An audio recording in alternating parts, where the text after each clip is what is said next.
Hello, everyone, and welcome. Today, we'll be looking at high risk population groups. You do have pre readings for today's lecture, which have been provided to you on Canvas. So, the pre readings include a general overview about maternal and child nutritional status in terms of maternal mortality, neonatal mortality, and similarly, you have an overview about adolescent health and health of the elderly population. So please do have a read. And the data which is included is from the latest Australian data available. So yes, and I have done a comparison for both. So from a global perspective, the same scenarios versus the Australian perspective. And within the Australian perspective, you have the general population versus the Aboriginal and Torres Strait Islander community population. So yes, do have a look at it. And in today's lecture, what we are going to do is we are looking at a broad overview about interventions which work to address the imbalance in the nutritional status for the various population groups. And particularly, we are going to look at how to measure growth in children, which is very relevant for your worksheet. Although the worksheet are optional, it is important for you to know how to use WHO Anthro program, for instance, or how to interpret growth charts, because this is something which you use commonly in your practice. All right, so we'll get started. Okay, so yes, today's lecture, guys, is most of the time this is a one entire unit for students who are taking public health majors. So I have just clubbed in the most essential information, and this is just the iceberg of what you can expect for someone who's undertaking a majors in public health. So this is a very, very big unit. You have books which are written just on this topic, which is public health scenario in high risk population. So this is just a very brief overview. Why is this lecture important for you is because, again, as I said, the first two lectures are covering the main important topics, a broad overview about public health nutrition, and this sort of knowledge and being up to date with it is very important for you to professionally network. And not just professional networking, but as I have always said, that you never know what sort of questions pop up in interview. And if you're likely to go for a community related position, be it as a nutritionist or a dietitian, these sort of questions may pop up, and therefore it is important for you to have a good understanding of the pre-readings, which covers things like prevalence and the general determinants. And what we are going to cover is the various sort of interventions which are ongoing. All right, so yes, this is again a broad overview, important for your professional networking and tips and tricks for your interview building skills. All right. Okay, so the key populations that we are covering are maternal and child health. And the minor topics which we'll be covering is elderly health and adolescent health. It should be the other way around, adolescent and elderly, but yeah, that's okay. All right, so dietary interventions to prevent maternal and child mortality. All right, in terms of undernutrition, what is shown to work? So this is from Lancet, and as you know, Lancet is a very prestigious and highly respected journal, and they have synthesized and collated information on what sort of interventions are working to address maternal and child undernutrition. And this is from a global context.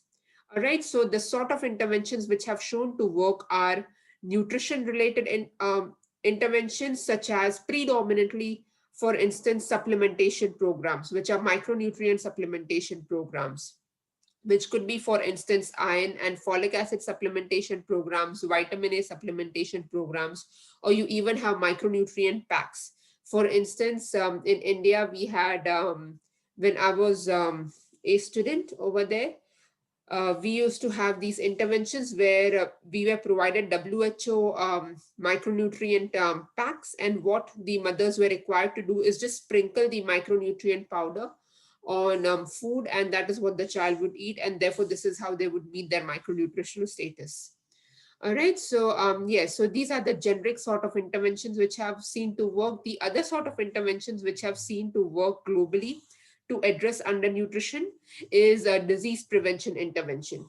So initially what was thought was, let's have funding to have the most sophisticated ICU center, neonatal ICU center in developing countries.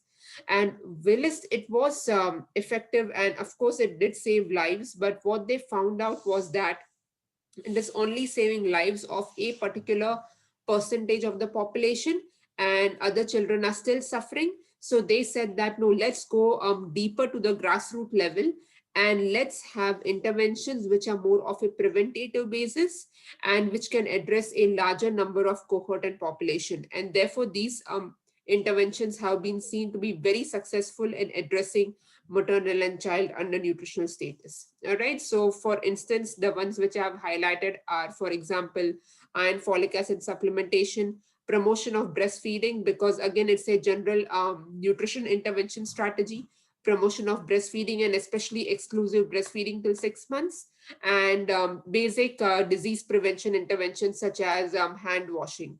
And a lot of students from University of Canberra, for instance, in your undergraduate degree, you may have had opportunities to go to Nepal with one of our lecturers. And that is where they do these general sort of disease prevention interventions. All right. So, yeah. So guys, these are the various sort of interventions which have seen to work at a global scale. Interventions which have seen to work for preventing mortality under 5. One of the most a successful one is the management of SAMS. What is SAMS? It is severe acute malnutrition. All right. So, for instance, in India, when I was a student, we had a 2 days intensive workshop in understanding what is SAM, how to identify children with SAM, how to say intervene children with SAM. So, this is like a detailed intensive workshop. For instance, if you have ever had an opportunity to go and to work in developing countries like India, it's really useful to do such courses over there, because it gives you a good understanding of what are the needs of the community which you're working in and how best do you address them. So yes, severe acute malnutrition has been seen to be the most best sort of nutritional intervention program for under 5. And as you can see, a lot of supplementation programs have been seen to be successful in preventing mortality under 5, and of course promotion of breastfeeding as well, and appropriate complementary feeding, meaning the time of complementary feeding and the amount of complementary feeding. Both of them are important in the global context in developing countries. Why? Is because, for instance, the master's thesis which I did in India for my first master's, I looked at the iron and zinc, iron, calcium, zinc content of foods which are provided to children in the urban slums of Mumbai. So we actually analyzed the food for iron, calcium, zinc. So we actually, it was a food science sort of a project where we went to the labs and we extracted the iron, zinc, and calcium content from the foods, and then to see how much of micronutrients are present in the foods which the children are consuming. Why am I saying this example? Is because this is very directly related to complementary feeding. What we found out was to feed so many mouths, the strategy which is used is to dilute the food which the child is having. So, for example, if the child is having lentils, it will have less solids and more fluid content. All right. So, a lot of water is added to it, and adding a lot of chili powder to it. So, it becomes spicy, meaning that the child will be drinking more water, therefore, less food is consumed. It's not that the family is mean or anything, or they don't love their children. There is no such thing. They absolutely love their children. Every mother and parent generally would be, loving and caring for their children, but it is about food insecurity, about having so many individuals to cater to in one family unit and not having sufficient food for each family member. And this is how the mother would then address diluting the food, making it spicy. So if you see the nutritional content or the micronutrient content, which we calculated was very, very less for the children who were weaning and who had started commencing complementary feeding. And that is when you see them undergoing the undernutrition, wasting, stunting sort of issues. Okay, because when they were on breast milk, yes, they were having a decent nutritional status, but once they start complementary feeding and weaning of breast milk, you see a lot of these concerns pop up. And not just this, what other thing happens, from my experience, what I have seen in the urban slums of Mumbai was um, exclusive breastfeeding, but for a prolonged period of time. It could be, say, till 8 months, 9 months sometimes. Why? Because there is one less mouth to feed then. But imagine the health implication this has on the mother, who herself is undernourished and is exclusively breastfeeding the child for like 8 to 9 months. And of course, as we all appreciate and we know, that after a particular age, which is after 6 months, the child having just breast milk is not sufficient. The child does need food. All right. So these are the sort of challenges which you see in a developing context. All right. So now, guys, as I said that SAMS, severe acute malnutrition, very important to address this. And one of the way a nutritional strategy by which SAM is addressed is you have your ready to eat foods. All right. These are therapeutic foods, ready to eat or ready to use therapeutic foods. And I'm going to show you a video regarding ready to use therapeutic foods, meaning what are they, because that is one of the nutritional management strategies for SAM, and even an appetite test which is done for SAMs. The other videos which are not highlighted, you can see it in your own time to get a better understanding of SAMs. All right, so let me just play those videos for you, and let me share the right screen. So just bear with me for a moment. Um, all right, so first I'll show you the ready to use therapeutic foods. What are ready to use therapeutic foods is what we are seeing first.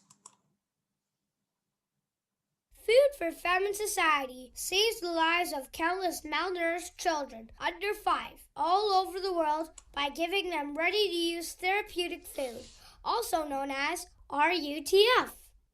RUTF is a ready-to-eat vitamin-enriched peanut paste containing all the nutrients a young child needs.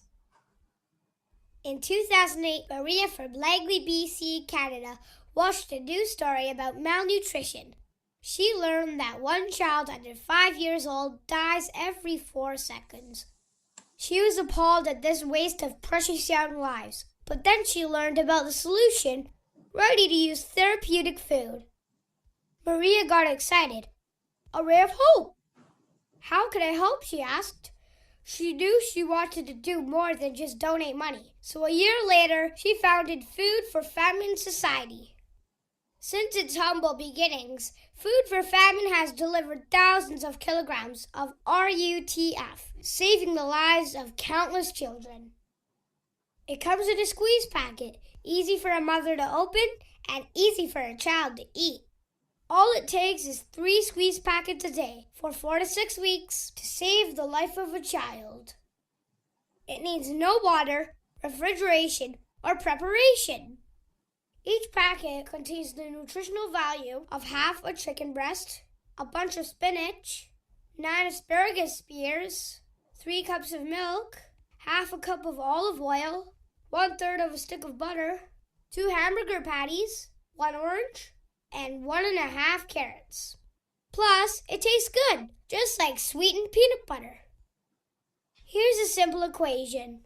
1 box of RUTF equals the life of 1 child. Here's how you can help.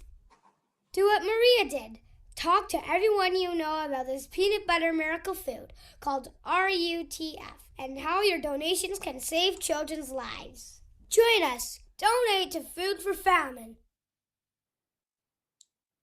All right, guys. So I hope you got a brief idea about what are ready to use therapeutic foods. And of course, these are not just supplied by NGOs such as this one, but they are also provided by your international organizations such as WHO. All right. And now we'll look at an appetite test, which is done for SAMs. So I'll just play that video as well. So bear with me. Let me just see if I'm sharing the right screen. Yep. Okay.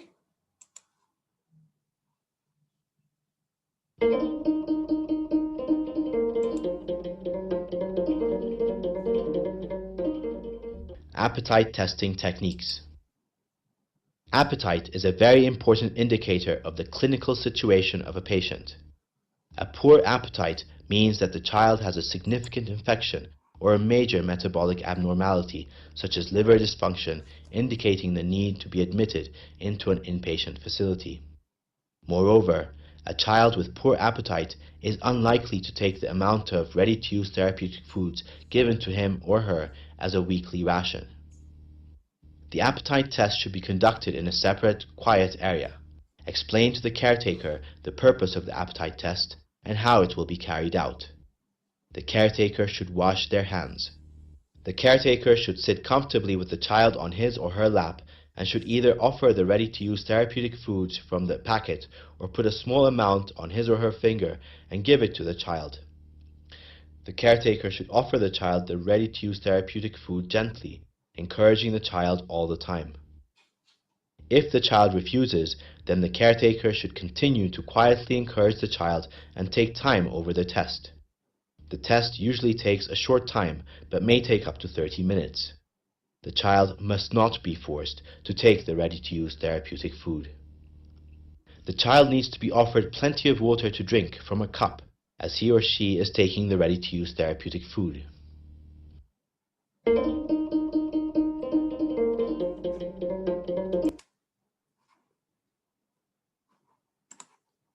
All right. So I hope, guys, this provided you a bit of insight into SAMS and its management. Of course, as I said, you will need to appreciate that the management of SAM is much more intensive and detailed, and you learn this through intensive workshops. So this is just a brief overview about what is SAM, what are the sort of appetite tests done, and what are the one of the say nutritional management strategy for early SAMs. And as you have seen that when the child fails the appetite test, which we saw in the video, then you have more intensive nutritional management strategies for that child, which is of course we are not covering over here because as I said, all of this is part of say several sessions and not just one lecture, but this is just an eye opener that the area of undernutrition in developing countries and what sort of things are going on. And if you're interested, then at least you know this is the avenue which you need to explore further. All right. So now we'll move on further. Let me just see if I'm sharing the right screen again. All right, so yes, you can see the PowerPoint.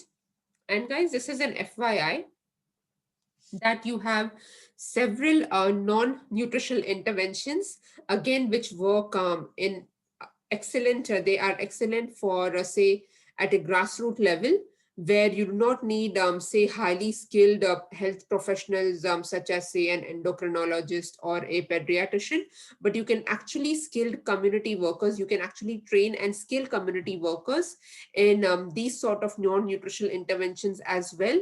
And therefore, you have a lot of, say, care being offered at a grassroots level. For instance, it is say immediate thermal and drying of the baby, or else the CPAP, continuous positive airway pressure.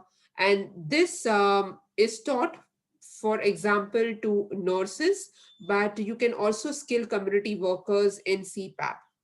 All right, and then you have kangaroo mother care, which is again a excellent therapeutic non-nutritional intervention technique for reducing neonatal mortality rates. And not sure if you have heard of the kangaroo mother care, but I would like to show you a video on kangaroo mother care just to show you that how easy it is and how effective it is in reducing neonatal mortality. One of the theory being that it minimizes hypothermia because the child is on the mother's chest. So let's see a video on this. And in your time, please do look at the other videos, which are, say, for example, CPAP, how it is done in a developed country versus a developing country. It is very interesting how it is done in a developing country with minimal resources, and even drying of the newborn. For instance, a very, very simple technique to, say, minimize neonatal mortality from hypothermia. All right, so let's look at the kangaroo mother care video now.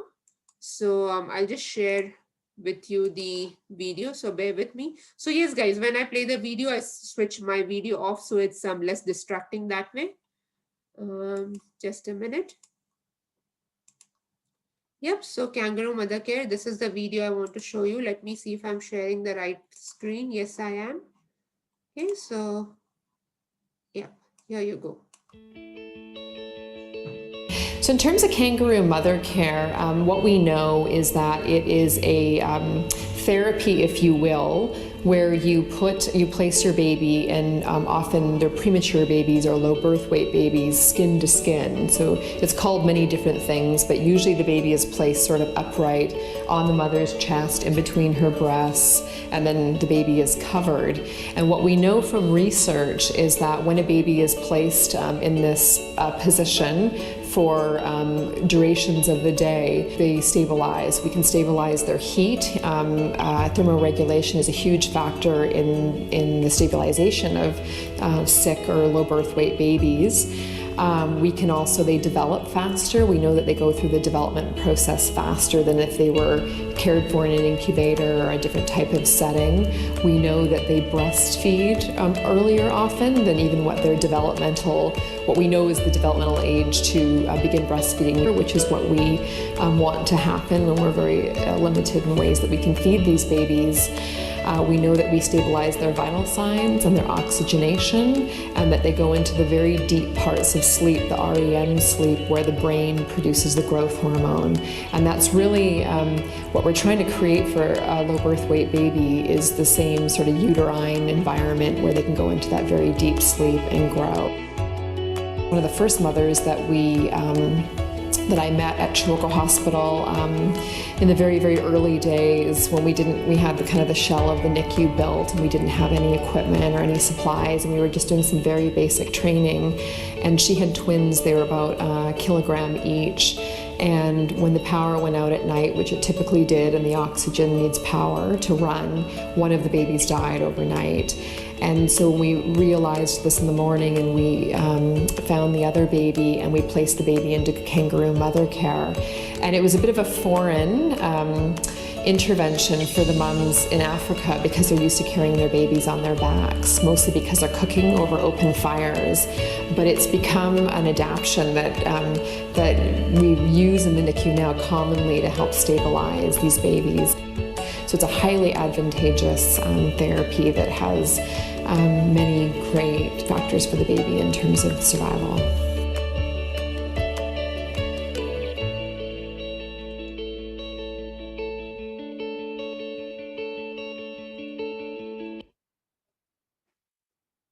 So you see, guys, it's such a simple and such a beautiful technique. It does not require any fancy resources, and you can prevent neonatal mortality using such simple techniques. So something so simple, when it's taught to the community, it can do wonders. So let me just share this one nutritional based intervention example for you, that when I was doing my postdoc in Mumbai at Ascendity University, we had there is a national park in Mumbai, which is called as Mumbai National Park, and in where you have a lot of tribal people living in that national park. It's a very big national park in Mumbai. So you had and so there was this one NGO who was working with one of the tribal sectors within the national park. And what we observed was that the mums and the children, for example, their protein intake was very less, and therefore they had issues of, say, underweight and stunting and malnourishment, so on and so forth. And we saw that they had a lot of chooks and they had a lot of eggs. But they used to sell these eggs for money, which is understandable, as just in the, say, for example, in the grocery market, in the open street grocery market. But what we started doing, which was very, again, very foreign for them, is that why should we eat eggs? We have to save these for selling and then get money. And with this money, then they would buy those baby infant formula powders because they thought this is really good for their child, which when we it took us time, but we encouraged them to give the child the homegrown or the eggs which they have, and this would provide them better quality protein rather than just the protein powder, which they would dilute it a lot to make it lot more wholesome. That is what they would think, that adding in a lot of water, meaning they would have a lot more volume to the protein powder, and therefore this would fill the baby's tummy. But as we know that having good quality proteins is also satiating and is much more better nutritionally, and therefore we encourage them for have at least couple of eggs saved for their children to consume, and this showed better improvement in the nutritional status, obviously, in comparison to a diluted say formula, baby formula. And that also minimizing the other issues with dilution, which is the water not being, say, um, clean and hygienic and not prepared in the best of conditions. So this proved to be a much better alternative, which is having the home-based eggs. All right, so yeah, as you can see that what has shown in a nutshell to work at a grassroots level in addressing maternal and particularly neonatal mortality are basic foundational say grassroots nutritional based interventions, general nutritional interventions, supplementation nutritional interventions, and you have the disease prevention interventions such as hand washing, for instance, and non-nutritional based intervention, which does not require any, say, sophisticated gadget. It is just about basic practices. All right. So, yep. And over here, guys, as you have seen that I have written these things over here, SDG, meaning this is related to Sustainable Developmental Goal number 3. All right. So that's how I have connected things for you. All right, so yes, so now, of course, as you appreciate that in a global scenario, you have double burden of disease. So you not only have undernutrition, which is going on, but you also have overweight and obesity, a very, very big rising problem since the last decade in, say, developing countries as well. So what are the, so firstly, what is the underlying, say, determinant of this? Overnutrition being ongoing. Two main things: income is rising for individuals in the middle class sector and of course the higher socioeconomic strata, and with that the diet quality is decreasing. So I'll tell you a very simple layman practical example. For instance, over here in Australia, when you eat in Macca's, it is considered a poor man's food. For example, a poor uni student would eat at Macca's because it's affordable, it's cheap, you get a lot of food in, say, a little amount, right, of money. So yes, Macca's for over here is, say, a survival food, all right? But over there in, for example, in India, Macca's or Pizza Hut, Domino's, all of that, this is not just, say, student uni food, but it is considered a sign of social opulence and wealth, meaning families, they get excited to go to Macca's and eat, which is considered a sign of being rich and fancy. So that's how even if you look at the McDonald's or all of the other food industry advertisements in developing countries, for example, in India, they are very family oriented, meaning the family are enjoying eating at this food outlet and so on and so forth. So yes, and it's pretty pricey over there. So it's not like $1 one burger. It's pretty pricey over there. So this is not something, say, the low socioeconomic strata can afford. But now what is being seen, that the low socioeconomic strata in developing countries like India is also experiencing overweight and obesity, so on and so forth. Why?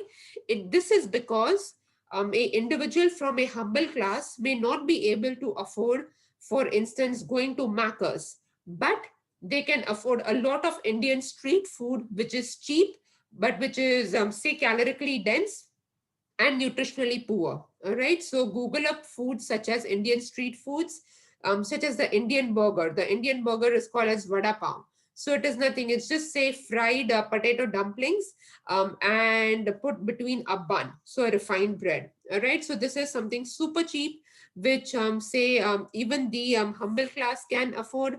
And therefore, this is giving rise to problems of overweight and obesity in a developing country context.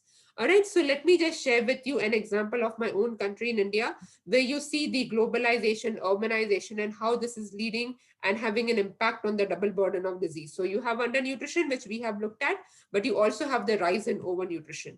So let's just have a quick video and look at this in brief. So let me just share with you the right slide. So everything just vanished. So just bear with me. You can just see my face right now, right? So don't be scared. I'll just share this with you. Okay. All right. I'm sharing the right things. I'll again switch off my video so you can focus on the video which is being played. You might be rich, you might be poor, but in India, that has nothing to do with eating badly. While malnutrition is still a bigger problem, obesity is not so far behind. As a result, the gap between malnourished and obese adults in India is reducing. In the years 2005-2006, underweight men and women were nearly 3 times the proportion of overweight men and women. Not anymore. The latest National Family Health Survey shows that this is the proportion of overweight women in India, and this here is the proportion of underweight women. This trend is no different for men. Economic betterment and the influx of fast foods led to a rise in cases of obesity. As our per capita income improved, the nutrition in our diet has fallen. Wheat and rice became the staple cereals while fiber and micronutrient content in the diet fell. But obesity is a problem not just for the rich. Low-income workers sacrificed a nutritious diet for food that they can afford. They have also substituted fast food chains with cheap and oil-heavy street food. The malnourished are stuck in a cycle of disease and poor immunity because of unclean surroundings. And the affluent are stuck in a cycle of a sedentary lifestyle and easy access to unhealthy food. Those who are aware of overweight causing diabetes and cardiovascular diseases are exercising. But what we need to do is not just eat enough, but to eat right.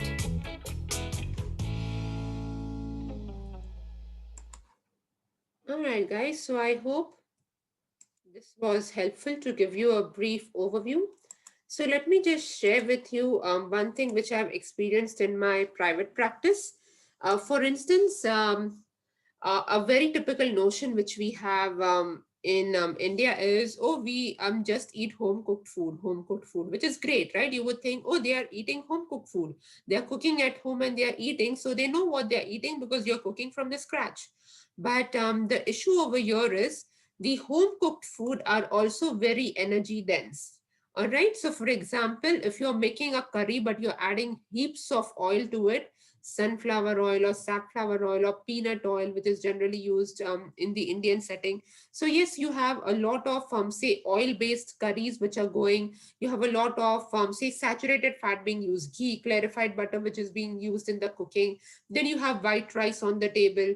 All right. And then you have the chapatis which are made. They are made from quite refined flour. Like, they are, they may be called multigrain, but if you look at it, there's hardly any fiber in it. A lot of it is just, say, nearly refined. I wouldn't say completely refined, but nearly refined. All right. So having this sort of a diet, even at home or outside, ultimately, what are you having? You are having your, say, a lot of starch. All right. You're having, say, a lot of, say, oil based intake, which is increasing calories. You're having saturated fats, and you're not having your sufficient amount of fruit and veg. All right. So the way you cook, irrespective of it being at home or outside, makes a very big difference. So this is a very important health message which I had to intervene within the Indian population, that it is not just about looking at where you're eating, meaning you're eating inside or outside the home based setting. But if you're going to make a pizza, but you're going to have like the same amount of cheese in it, so yes, you're sure that the ingredients are, for example, they are fresh, they are not spoiled or rotten. So you're not using, for example, rotten tomatoes or something like that. But still, if you're going to use refined bread, if you're going to use a lot of, say, saturated fat in terms of, say, full cream and full fat cheese, This is going to equate to the same amount of calories which you would be getting from outside, say a food outlet, or cooking inside the home. So it's important to learn the right techniques to cook inside the home rather than just have this notion, oh, I'm cooking at home and eating, so all is safe.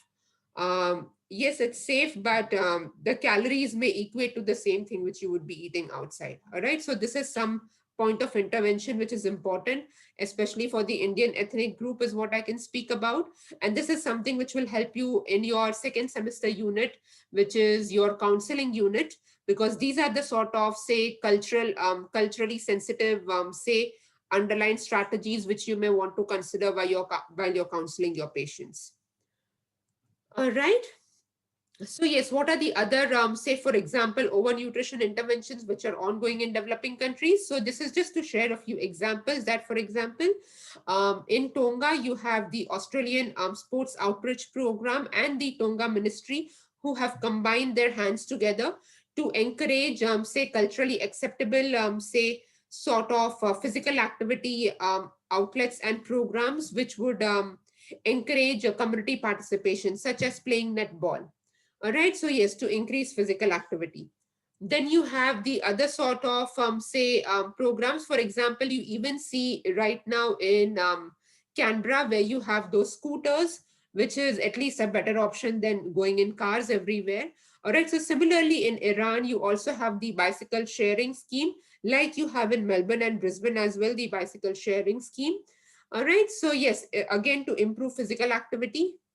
Then you have, say, tax on, say, foods which are, say, high in sugar, salt, caffeine. All right, so these sort of taxes are there in Hungary, but you also have, say, sugar sweetened beverage tax in many other countries. And we'll be looking at a video for this and to see if it is making an impact. Of course, I have to acknowledge and admit, we still do not have clear and sufficient data on, say, what are the outcomes and evaluations of these taxes on sugar sweetened beverages. Yes, we know the consumption has gone down, but does this implicate reduction in overweight and obesity? Those sort of longitudinal studies are yet to come, all right, at a global scale.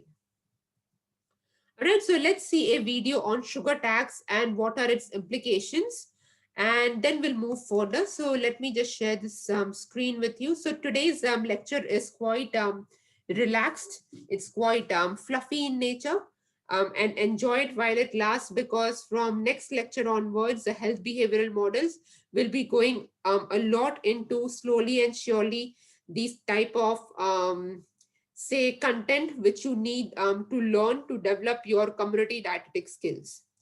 All right, so yes, looking at the global scenario, let's just look at sugar tax and its implication. So just bear with me. I just want to make sure that I'm sharing the right screens with you. I'll switch off my video now and let's look at this video.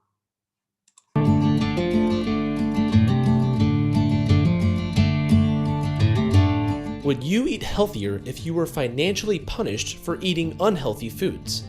Some areas are taxing sugary drinks in an effort to reduce obesity. But how would we measure the success of such a policy? And if governments are confident this could work, why only tax sugary beverages and not other unhealthy foods? Simply put, sugary drinks are the single biggest source of added sugars in our diets today. These sugar-filled diets are leading to obesity, type 2 diabetes, heart disease, and cancer. Worldwide, sugar consumption has tripled over the past 50 years, killing an estimated 2.8 million people every year. In order to reduce sugar intake, the UK government imposed a sugar tax, which means companies will now have to pay taxes according to the sugar content of their beverages, and this could translate to higher prices for those products. In the UK, drinks with a total sugar content of more than 5 grams per 100 milliliters will be taxed 18 pence, whereas a higher tax will be imposed for drinks with 8 or more grams of sugar per 100 milliliters. Other countries also have sugar taxes in place, including France, Chile, Thailand, Finland, Portugal, and Norway. This way, the manufacturers are incentivized to make it easier for everyone to drink more healthily by creating beverages that have less sugar. Also, if people are asked to pay more for a sugary drink, they might be inclined to switch to healthier alternatives. For example, when Mexico introduced a 10% tax on sugary drinks in 2014, they saw a 12% reduction in sales of such drinks in the first year. And in Berkeley, California, the sugar tax resulted in a 52% decrease in the consumption of sugar-sweetened beverages. There was also a 63% increase in the consumption of water in the city's low-income neighborhoods. However, a study found that sugar taxes could unintentionally increase alcohol consumption. This is because many alcoholic drinks contain similar or higher levels of sugar than soft drinks. So, a tax across a wider range of drinks may be more effective than just those with a high sugar content. Now, you might be thinking, just how much sugar can there actually be in one can of a soft drink? Well, it's much more than you'd expect. The maximum daily sugar intake for an 11-year-old is 7 cubes. Compared to that, in 500 milliliters of a typical energy drink, you're looking at around 13 cubes of sugar. In 330 milliliters of cola, it's about 9 cubes, and there are around 5 cubes in the 200 milliliter juice pouches. So if you're substituting juice for soda in hopes that it's a healthy alternative, you may want to rethink your strategy. On top of all that, sugary drinks have no nutritional value.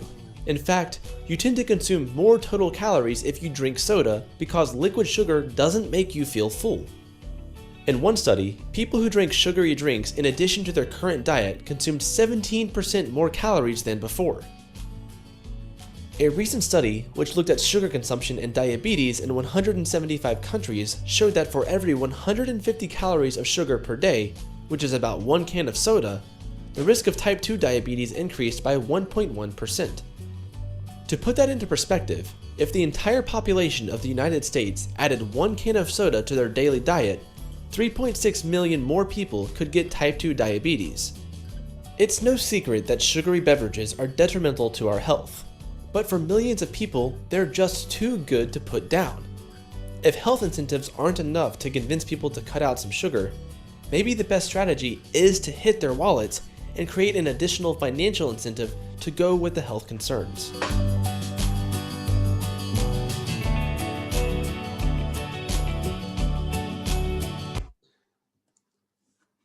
How interesting is this, guys, that the consumption of alcoholic beverages increased, right? When they had sugar tax implemented. So yes, we don't want that happening. People should not like stop drinking sugary beverages and then start drinking more alcohol. But yes, so as I have said that we are waiting for studies for say long-term longitudinal prospective cohort studies to see the evaluation in terms of does having sugary beverage tax result in reduction in overweight and obesity over time. All right, so that is something which we are waiting for, but we'll see what happens. And the last scene which they showed on using the sugary beverages to actually wash your toilets, it does work because my mom has tried it, and yes, she said that it does work. So yes, that's interesting. All right, so sorry, my mouse is being a bit funny and um, okay, yep. All right, guys, so moving further. So yes, what are the dietary interventions strategies which you have in developed countries, for example, Australia, to combat overweight and obesity? You have many strategies, and a lot of which you have been acquainted with and which you know about. For example, Go for Your Life and Munch and Move, and many strategies which we have, for example, in Australia, which are placed.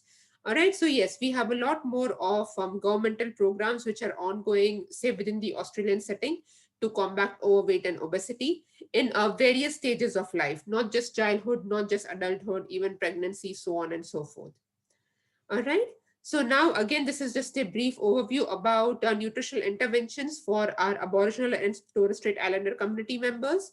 So yes, we have the Aboriginal and Torres Strait Islander health plan 2013 to 2023, and again it is a health plan which is say designed and delivered in a culturally sensitive and appropriate manner All right, taking into consideration a lot of feedback and guidance which is received from the local experts and leaders of the community.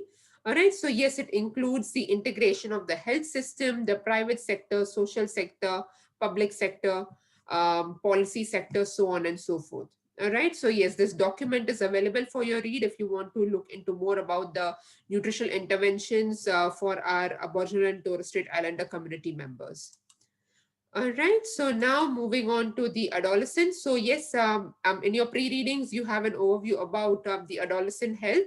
And as you can appreciate, again, adolescent health, there are various level of determinants which may determine an adolescent health from a macro level to a micro level to an individual level, which not just includes the adolescent's age, gender, genetics, but also the social level, meaning the community, peer pressure, so on and so forth, and then the environmental and the policy-based system levels. All right, so yes, what sort of interventions have shown to work for adolescents? So again, the full text of this document is there in the link. But for instance, interventions such as, say, nutritional labeling is something which adolescents have found to be useful and interesting for them to understand, to read nutritional labels. And then a lot of peer support facilitation strategies have been found to be useful, where it is not just targeting like an individual on a one-to-one basis, but it is, say, a peer-based technique. So it is about, oh, if my friend is eating healthy, then maybe I should also eat healthy, sort of a thing. All right.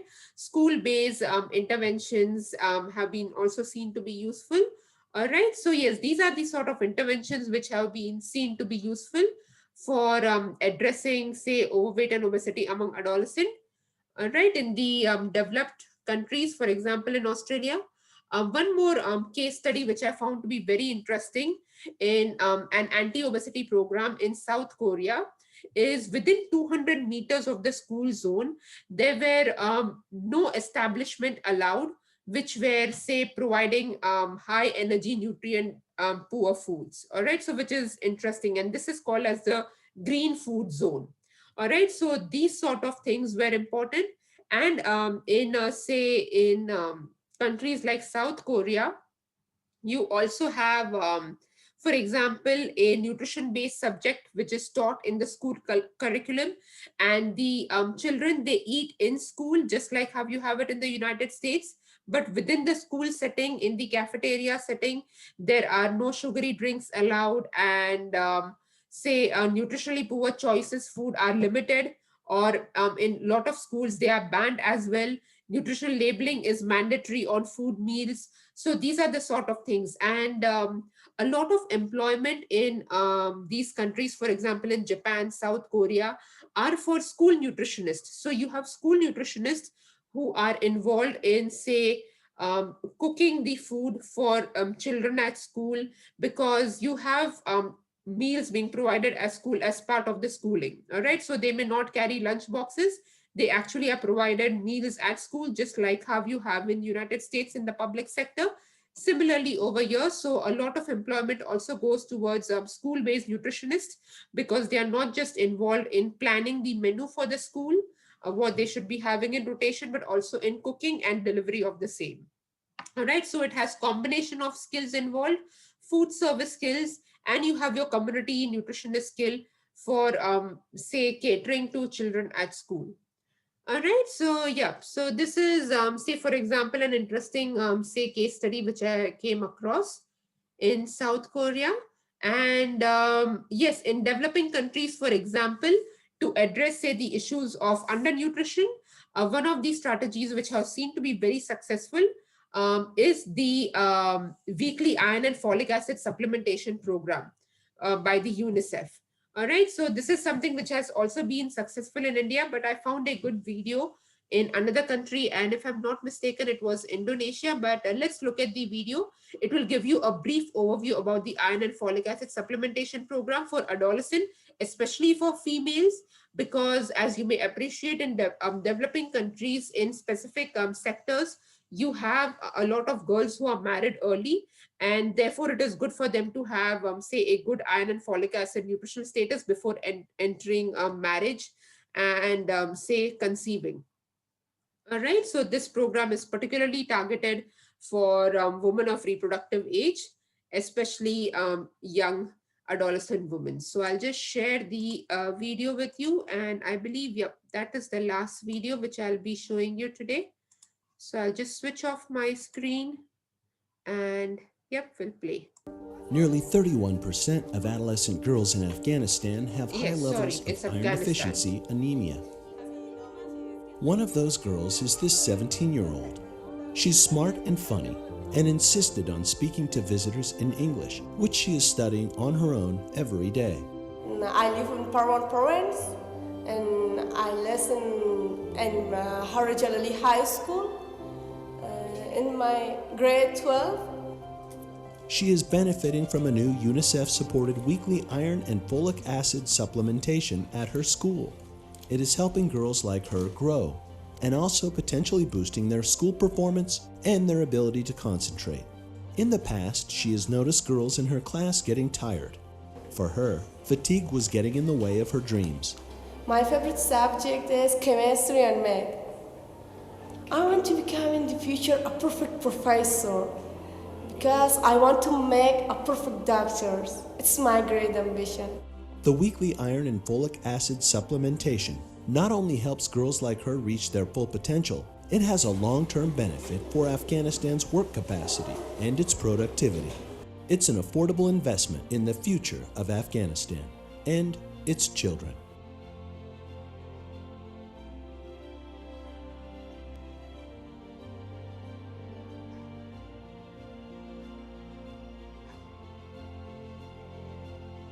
All right, guys, so I hope this has been helpful. Now, I do have one more video to show you about integrated care for the elderly population, and I think it is, yeah, it's just coming on the next slide. So yes, guys, looking at the nutrition interventions for the elderly, before we go on to the video, let me just cover that. Yes, just like in the Australian setting, we have lots of intervention programs which are particularly targeted for the elderly population. All right, so for example, Seniors Online Victoria, because it is just wrong to assume that our elderly population are not tech savvy. They may not be tech savvy as a 16-year-old, but yes, they have enough sufficient IT literacy skills to take advantage of, say, intervention programs which are delivered online, especially if they are predominantly bound in the home setting. All right, so yes, there are many such intervention programs within the Australian setting as well. Of course, I always provide you with the references and the link in the footnotes. And I just want to highlight the importance of integrated healthcare for the elderly population. We always talk about integrated healthcare for various disease conditions such as diabetes. For example, what does integrated healthcare mean? A diabetic individual will not only benefit by seeing a dietitian, a diabetes educator, but even a podiatrist, for example, and an endocrinologist. All right, so yes, so multiple people involved in caring for one individual's particular medical nutritional therapy health condition. All right, so similarly, there is importance of integrated healthcare for the elderly population. All right, so let's just quickly look at the last video, which emphasizes the importance of integrated healthcare for the elderly population. And now I just realized that I didn't share the PowerPoint with you. So guys, this is the video over here, which I'll be showing you right now. And these are the interventions which I was talking about within the Australian setting, which are particularly targeted for our elderly population. All right, so now we'll look at this video. So yep, now I'll share the right screen with you. This is the video screen. I'll switch off my video and here we go. The world has committed to global goals for sustainable development that are relevant to everyone, everywhere. Part of this promise is that people of all ages get the health and social care they need. But health systems around the world are not yet ready for older populations. Older people often experience more than one health condition at the same time, and these problems tend to be ongoing. Yet, health systems are usually designed to detect and treat individual diseases and conditions. As a result, they tend to manage older people's health issues in fragmented ways, which have negative consequences. For example, older people often struggle with conflicting advice from different health providers. They may be prescribed many drugs that can have negative interactions. They also might pay higher costs for all the different services. Frequently, this fragmentation means that we miss opportunities to manage chronic conditions and prevent people becoming care dependent. But we know how health systems can better meet the needs of older populations. Health systems need to shift from managing each disease or condition separately and take a more holistic and integrated approach focused on building and maintaining older people's physical and mental capacity. The starting point for integrated health services is an assessment of the older person's goals, their capacity, and their physical and social environments. This assessment enables health and social care professionals, together with the older person and their caregivers, to develop a care plan where services are coordinated across different providers and settings and delivered in the older person's home or as near as possible.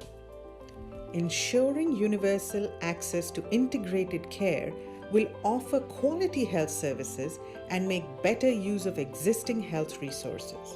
Most importantly, older people will not be left behind.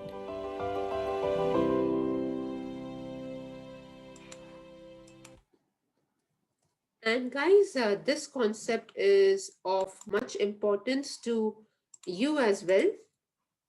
Why is because as a dietitian, you're not just working in isolation, be it as a clinical dietitian or a community dietitian or nutritionist. You need to be working in harmony with many other allied health professionals, such as physiotherapy, a therapist, occupational therapist, because when I was working in the hospital, you had to coordinate with a lot more people than just thinking that, oh yes, I've given my diet and that's about it. No, you have to see how the individual is being taken care of by a lot other allied health professionals and how this is well integrated. All right, so yes, the importance of integrated healthcare cannot be undermined for any age group, not just the elderly, but across the age groups. All right, and medical conditions, as I've said. All right, so now guys, the content which we are going to be covering is for your worksheets, and some of you may have been exposed to this, which would just be a revision for you, but throughout the years where I have taught this unit, a lot of the students have said that they haven't been exposed to this previously, which is, for example, learning how to use the WHO Anthro program, for instance, or interpreting growth charts. Now, these skills are empirical to you as a dietitian, be it as a private practitioner or a community or a clinical dietitian, and therefore this is of much importance to you. So providing you a broad overview about our high-risk population, that has been done, and you have had extensive pre-readings for this as well. All right, so now we'll look at mapping growth charts on actual growth charts and WHO Anthro program. Okay, so yes, now this of course is for the children, the population, children's population. So now I'll just show you. So this is the website which I had even given in your pre-readings for you to download, the WHO Anthro program. And yes, unfortunately, it is only available on your Windows sort of desktops and laptops, not for Apple. But guys, there are two programs to it. So you have one which is from 0 to 5 years of age, and the other one which is from 6 to 19 years of age. So there are two programs to it. The one which I have is for the younger age group. All right. So yes, but you have two separate programs available depending upon the type of age group which you're catering. So it is useful for your long run, for your careers, to have both of the programs downloaded. Okay. So yeah, so yes, I have downloaded this, and this is how the program looks. Okay, so once you download, this is how your desktop icon will look. And when you click on the desktop icon, this is what will open. Okay, when this opens, you have to go to individual assessment. Okay, this is the thing which you have to click. All right, and then we'll learn about interpreting this, but let me just show you how you punch in numbers and add in data. All right, then once you do this, you click on this green little X. Okay, so plus sign, not X. All right, so there's a plus sign over there, the green little one, you click on that, And then I hope I'm sharing the right screen with you. Thank goodness I'm sharing the right screen with you. Otherwise, I would be like, oh my God, I have to repeat everything again. Okay. So yes, I've been sharing the right screen with you, which is great. So yes, you click on this green little plus icon. And then what happens is you have a new screen pop up, and that is where you add in your data. So what data you add in and things. So let me just show that to you. Okay. So I'll share my WHO Anthro program. So this is what is open. Okay. So basically, this is my WHO Anthro program, which is open. Let me make sure. Yes, so you can see this. All right. So I did click on the little plus sign, and this is what came up. I added the name. So I have given you the details in your PowerPoint. So let me just go through your PowerPoint, and then I'll show you the entire thing on WHO Anthro. Okay, so I don't have to swap between 10 screens each time. So, yep. So yes, when you click on this plus sign, this is the type of screen which opens. And then you add in the name of the child, and then you add in the date of birth, and then you click male or female. So John Smith is male, born on 1st of 1st, 2014. All right. And then the date of visit. So this is just say hypothetical data which I have put in. Okay. So the date of visit is say 12/10/2016. Okay. So maybe you had seen this child in 2016, and that's why the age is 2 years and 9 months. Then you add in their weight and height. So of course it's height because the child is more than 2 years. It's not length anymore. All right. And then you close this X, and then what comes up is this. So your data is saved, and it gives you all of your Z scores at the bottom. All right. So it gives you weight for height, weight for age, height for age, and BMI for age. All right. This black in color means it is really, really high, meaning the child is really overweight, obese. Okay. So in this case, he is obese. All right. So this is where you interpret all of this. And if you look at these tiny graph icons, you can actually open this icon to see where exactly the point has come up. Okay, so now just let me show this to you how this works in the actual program. So this is what it is. I have entered in John Smith. I've just entered JS, but you know what it means? It means John Smith, male. And then I have the date of birth, 1st of 1st, 2014. So I added this in. Okay. And then you click on this little X to add in that height, weight, and stuff like that. Okay. I have already done that. So my data is over here. But if you had to have fresh data added in, you would be clicking on this small little X over here. Okay. But because I already have this data, it is saved. So yes, I have added in the date of visit as 12/10/2016. The weight is 30, the height is 97, and then save. Okay, and then once you save it, this is how it looks. Okay, so let's look at the child's BMI, and you click on this little graph icon over here. And if you see, it is off the charts. Okay, so you can't even like see, if you see this little half semicircle over here, that is where the icon sits. Okay, the plotted graph point. And if you see, it is above, it is way above +3 standard deviation. All right. So now I'll teach you how do you interpret this. Okay. So now you have this median, this green line is average, meaning for this height and this weight and this age, this, if the child's dot is say somewhere over here, meaning the child is growing on an average well. The child is not say undernourished. The child is not overnourished. The child is sitting on an average. Okay. Now, guys, what is very important, see, as a researcher, when I do this, this is an excellent tool for me. As a researcher, I may have say 300, 400 kids, or if you're working for, say, for example, when I was working in India as a postdoc, and we had data for say around 10,000 kids in the urban slums of Mumbai. This was a fantastic program. All right. Why is it a fantastic program? Is because you have all of this data for kids easily entered in, and you have quick numbers plotted, and then you see the average of how the community is performing. On an average, are the children underweight, overweight, what is happening? Okay. So that is what is important. Now, when you have to use this, or if you plan to use this in your one-to-one consultation on an individual basis, what is important to see? Now, this is a critical point. You see how the child's trajectory is performing across a period of time. All right. So, for example, you may have some cases in which the child has a very small frame. Okay. So the child may be always, say, below the green line. All this minus, -1, -2, -3, this represents undernourishment. Okay, so the child is wasted or stunted or underweight, depending upon what type of Z scores are you examining. Okay, and I'll tell you what each of these indicators stand for. All right, so I'll tell this to you. But basically, just remember right now that all of this minus meaning an indicator of undernourishment. It could be, say, stunting, wasting, underweight, something like that. All right.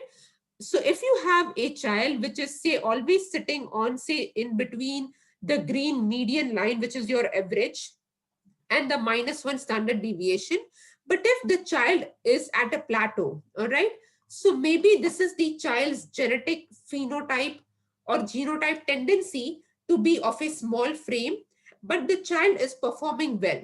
You would be concerned if the child's weight or undernourished status, it could be anything, underweight, stunting, or wasting, if it's going down and down, if it is regressing, that is when you would be concerned. All right. And you can only know if something is progressing, and you don't want progress, meaning like, the child going like becoming plumpy and fluffy, and you don't want the child becoming really skinny as well. All right. So I'm using these layman terms so it is easier for you to learn and comprehend these concepts. Okay. So not being insulting over here, with all due respect, only for you to understand these concepts in a very simple manner.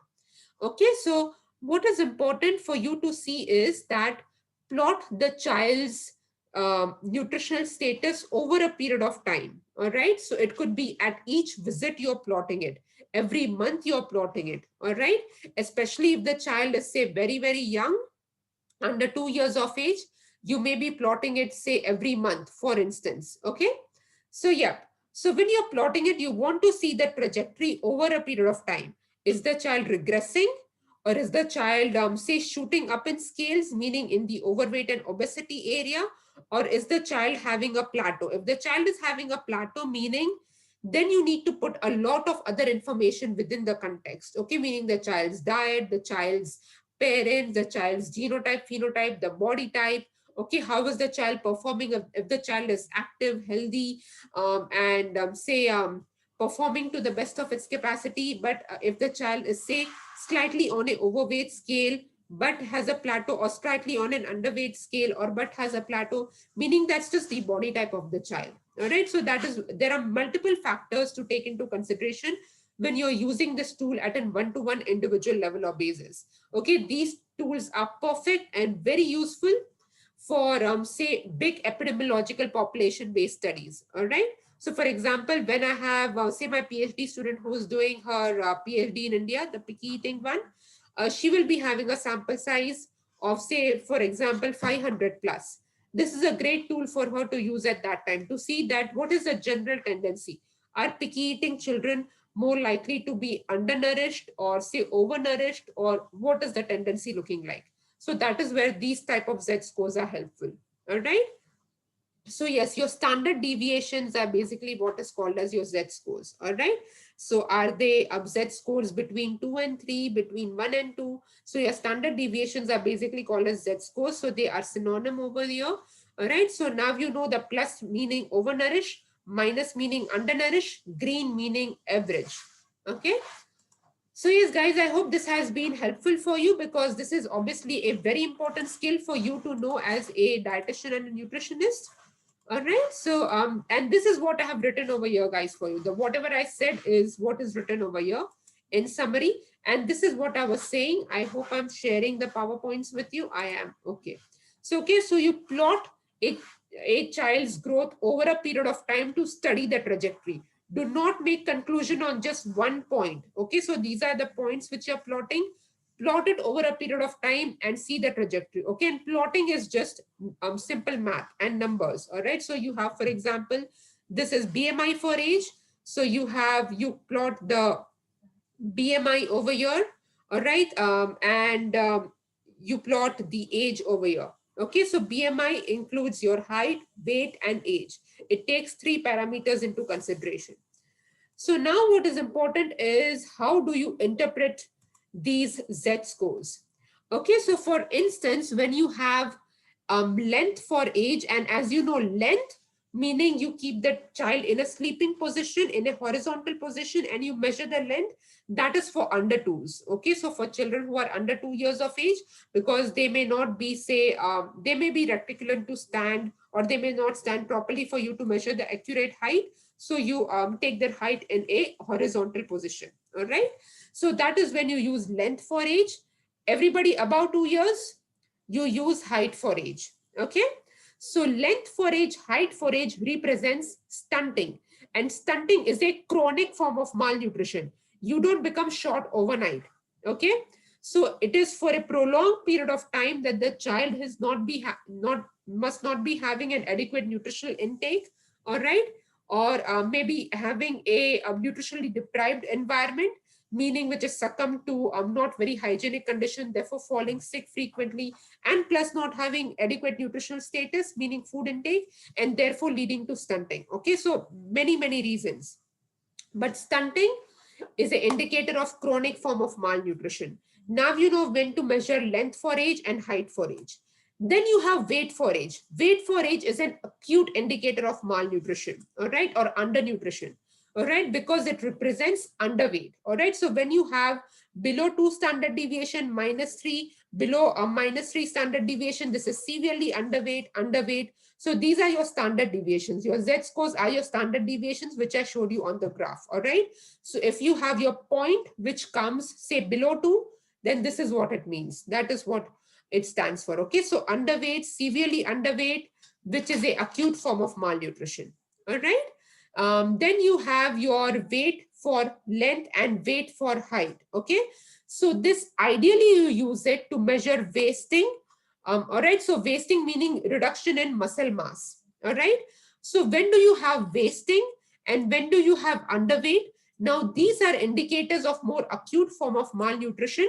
Wasting is predominantly to show you a reduction in muscle mass. All right, so there is a lot of protein loss from the body happening. Okay, underweight may happen, say, within a couple of days. All right, for young children under 5. All right, so for example, if they have diarrhea, if they have any waterborne illnesses and they have severe diarrhea, you can see underweight happening very quickly. Okay, therefore it's an acute form of malnutrition. Wasting is an indicator of muscle mass. All right, now when you have wasting, this could be a preliminary sign for a community worker to be flagging that, hang on, is there a secondary disease condition which is undergoing? Is there, say, and it's not always, but this warrants further investigation. Wasting meaning, is there some sort of other disease condition going on, therefore the child is losing the protein or the muscle mass? Is there some sort of inflammation going on, therefore the child is losing muscle mass? Because those are the places where you would see wasting as well, not just during purely undernourishment, but also because of any other secondary disease condition. All right, so this warrants further investigation. Not saying that wasting is equal to disease, no, it's not, but it does warrant further investigation. That is when you use weight for length or weight for height. Okay, and BMI for age. BMI as an indicator is used for overweight and obesity ideally. Okay, so of course, if you do not have, say, the child's age, and if you just have a height and weight, well, you have to make interpretation of overweight and obesity or overnutritional status just using your weight for length or weight for height. That is a different story. Okay, but if you do have the child's height, weight, and age, then yes, you would be plotting BMI for age and to see if the child is, for example, overweight or obese, or if the child is wasted or severely wasted. Okay, so yes, when you have your standard deviation plots, points which are above 1, meaning possible risk of overweight, or above 2, overweight, above 3, definitely obese.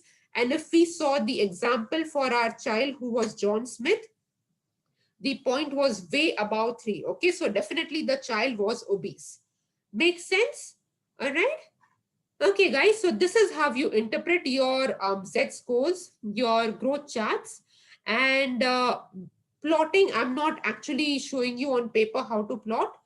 What I want you to do is, because that is not really rocket science, I want you to practice this on your worksheets, because I have given you the answers in your answer sheet with the plots done and everything, which will help you to reflect and see whether you have plotted correctly or not. And I have given you in your worksheet even a example for you to calculate your Z scores using the WHO Anthro program. Okay, so do practice this. I would strongly encourage you to practice the worksheet for today's class, which is the last worksheet which you have, because as I said, after this, all of your lectures are directly gearing you towards developing hands-on skills for a community dietitian and nutritionist. But these skills, these pediatric skills, are not just used as a community dietitian nutritionist, but it may also be used in a clinical setting and especially used in private practice as well. So good for you to practice the worksheet. And then if you have any doubts, when we meet online, we can definitely go through those. All right. So yes, guys, I hope this overview has been helpful for you, but please do appreciate this is just the tip of the iceberg. It doesn't even account for tip of an iceberg. You have detailed, thorough sessions and lectures for each of these population groups, as you may appreciate, but we have just seen an overview of the same. All right. So, all right, guys, I'll see you in the tutes and I'll see you in the next lecture then. Thank you.